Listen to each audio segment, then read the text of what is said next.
आप सबके बीच फिर से एक नए दवाई को लेकर आ गए जिसका नाम है अल्थ्रोसिन लिक्विड। यह एक ड्रॉप्स है। हम इस ड्रॉप्स के बारे में पूरा डिटेल से आपको जानकारी देंगे, क्योंकि इस ड्रॉप्स को लेने में बहुत से लोग गलती करते हैं, क्योंकि यह बच्चों को दी जाने वाली दवाई है।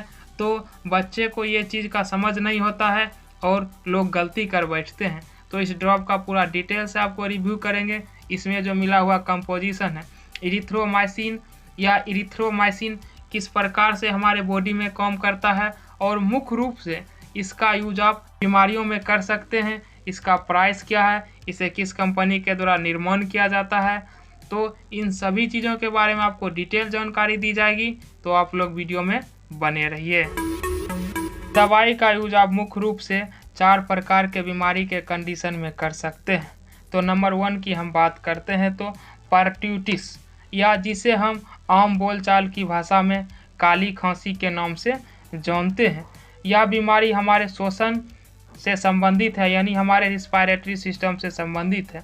और ये श्वसन का इन्फेक्शन जो शिशुओं में प्राण घातक भी हो सकता है। यह एक गंभीर हैकिंग खांसी से पहचान सकते हैं आप। इस बीमारी में बच्चे तेजी और घरघराहट से सांस लेते हैं। सांस लेने के बाद आवाज़ आता है। इस बीमारी में इसका टीका यानी इसका वैक्सीन भी आता है, जो आसानी से आप किसी भी अस्पताल में मिल जाएगा। लेकिन जब बच्चे में इन्फेक्शन हो जाता है, जिसके ख़त्म करने के लिए आप इस अल्थ्रोसिन का यूज कर सकते हैं। ध्यान रहे कि काली खांसी को यह पूर्ण रूप से ठीक नहीं कर सकता है। उसमें जो इन्फेक्शन हो गया है उसे मारने और कम करने का काम यह अल्थ्रोसिन करता है। तो इस चीज़ से आप सावधान रहिए। नंबर 2 की बात करें तो डिप्थीरिया। यह बीमारी हमारे नाक और गले से संबंधित है, जिसमें आपको एक मोटे और धूसर पदार्थ की परत बन जाती है हमारे गले के ठीक पीछे की ओर, और वह जम जाता है, जिससे आपको सांस लेने में कठिनाई हो जाता है। इसमें इन्फेक्शन होने पर आप इस इंजेक्शन का यूज कर सकते हैं, यानी डिप्थीरिया का इलाज में इसका यूज नहीं कर सकते हैं, लेकिन उसमें जो इन्फेक्शन होता है उसमें यह एक कारगर है। और इसका वैक्सीन आपको किसी भी सरकारी अस्पताल या प्राइवेट अस्पताल में मिल जाएगा, और आप उसको लें, उसके साथ इस दवाई का यूज करें तो आपको डिप्थीरिया हो गया, काली खांसी हो गया, और इन सभी बीमारियों से आपको राहत मिलेगा। नंबर 3 की बात करें तो ट्रीटमेंट ऑफ बैक्टीरियल इन्फेक्शन, यानी आपके बॉडी में बैक्टीरिया से होने वाला इन्फेक्शन हो गया, यानी आपके लीवर में हो गया, किडनी में हो गया, मूत्र मार्ग में हो गया, इन सभी जगहों पर आपको बैक्टीरियल इन्फेक्शन हो गया, जिसके कारण आपके डाइजेस्टिव सिस्टम गड़बड़ा गया है, आपका लेटरिन में प्रॉब्लम होता है, आपको पेट खराब हो गया है।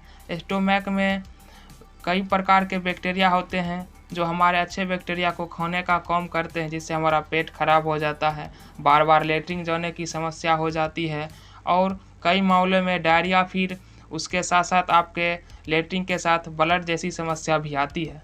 तो इन सभी प्रकार के कंडीशन में आप इस दवाई का यूज कर सकते हैं। अब हम इसकी डोज की बात कर लेते हैं कि आपको इसे किस प्रकार से यूज करना चाहिए। तो इस लिक्विड का उपयोग आप खाली पेट में नहीं करें। नाश्ता के बाद या खाना के बाद 2 घंटे के बाद इसका यूज करें, जिससे दवा का अवशोषण अधिक होता है, और यह दवाई बच्चों के वजन, उसके उम्र और बीमारी के गंभीरता या बीमारी के कंडीशन के अनुसार या फिर डॉक्टर के सलाह के अनुसार इस लिक्विड को लें, या फिर आप इसे दिन में 3 से 4 टाइम 2-2 चम्मच करके बच्चों को पिला सकते हैं।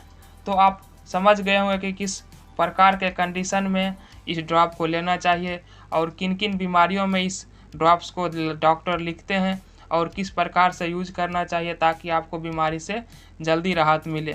तो वीडियो में बने रहने के लिए थैंक यू। मिलेंगे नेक्स्ट वीडियो में। आपको किसी भी प्रकार के मेडिकल से संबंधित जानकारी लेना हो, किसी भी मेडिकल कोर्स के बारे में जानकारी लेना हो, किसी भी सिरप, इंजेक्शन, टेबलेट के बारे में जानकारी लेना हो, तो आप कमेंट कर सकते हैं।